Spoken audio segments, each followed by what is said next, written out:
Today I review Birds of Prey and the Fantabulous Emancipation of one Harley Quinn.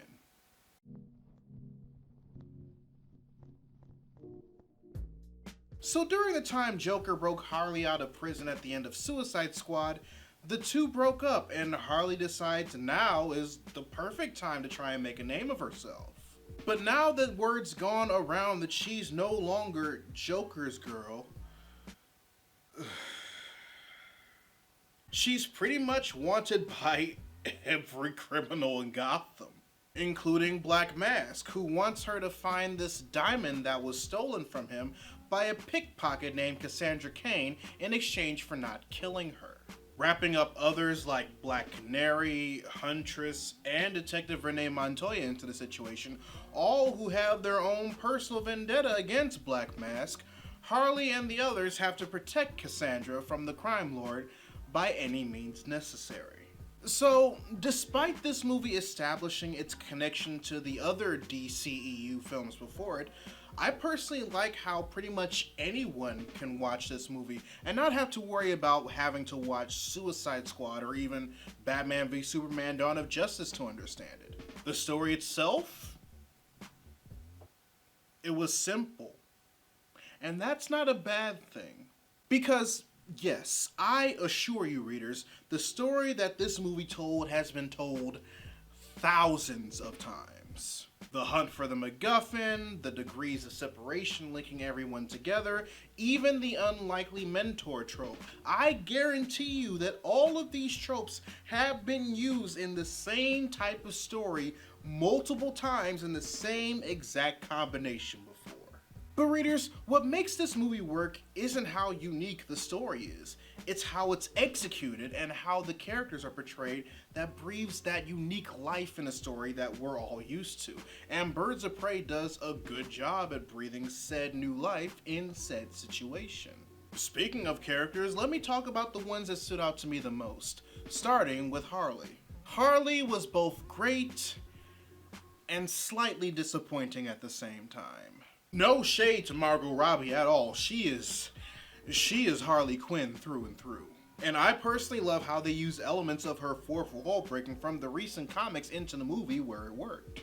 However, considering that one of the main things that the movie marketed itself on was her breaking free from Joker to be her own person, I was hoping for a more substantial reason as to why the breakup initially happened.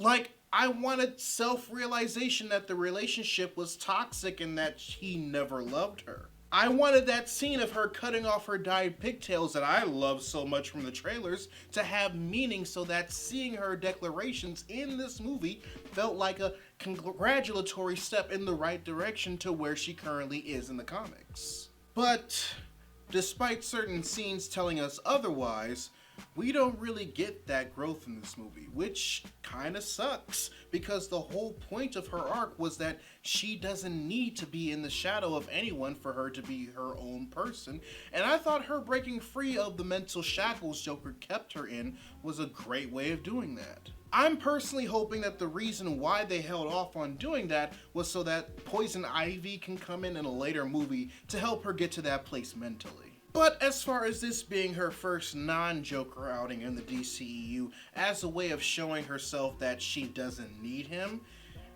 it's a start. I just wanted more. Black Canary.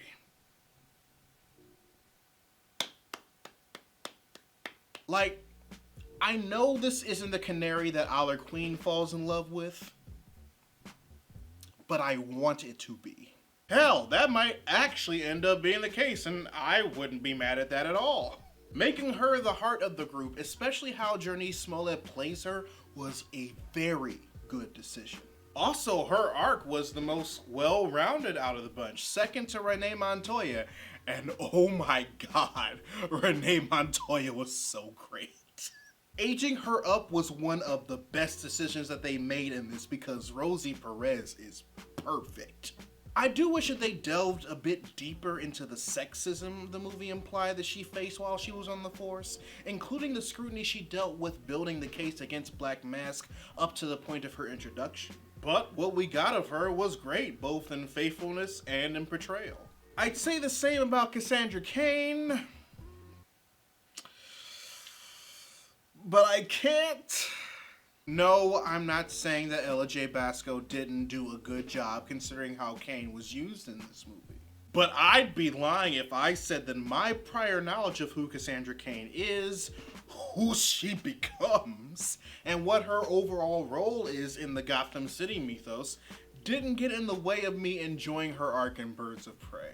Like, they definitely hinted at it once for sure when teasing her overall relevance to the world at large. And it's not like there aren't any possibilities that she'll eventually become the character that she is in the comics later on, especially if they do another follow-up to this one that's also rated R. But I'm not gonna lie, just watching her be a normal-ass kid,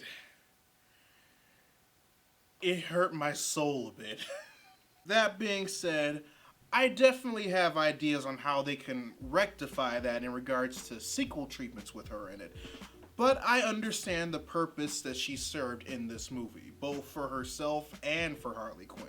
Yeah, pretty much any and all problems I had with Birds of Prey is that I either wanted more or expected more from the characters in their development. Specifically Harley, Montoya, Cassandra, and even Huntress to a certain extent. But at least she gets the mask. It's only in one scene, but at least she gets the mask. Other than that, Birds of Prey and the Fantabulous Emancipation of one Harley Quinn was pretty dope. It's not a perfect movie by a long shot, and it definitely left me wanting more on the character development side, and that's mostly due to personal wants and prior knowledge of the characters of me, since I'm a big DC Comics fan. I will admit that. But it is a fun romp that it was written well, shot well, and is a good step in the right direction regarding how DC and Warner Brothers should be treating their DCEU installments in the future. I guarantee you that if you walk into this movie with only what's been currently established in the DCEU, and honestly, you don't even need that, instead of prior knowledge of their growth and development from the actual comics, you'll probably like this movie a whole lot more. I'd say it's worth a matinee admission and a DVD purchase if you don't care about collecting the installments in the same format like I do. So with that being said, readers, your homework assignment for the day. Write in the comments section below what you thought of Birds of Prey and the Fantabulous Emancipation of one Harley Quinn if you've seen it. If you want to help financially support the channel, you can join my Patreon by clicking the card at the end of the video or in the link in the description down below, where you can also find a link to my merchandise store. Or if you prefer to give a one-time donation, you can find links to my PayPal and my Ko-fi account in the description box as well. Also, make sure you subscribe to the channel and turn on notifications, because I post new videos every Monday, Wednesday, and every other Friday. But until then, this is Readus 101. Class dismissed.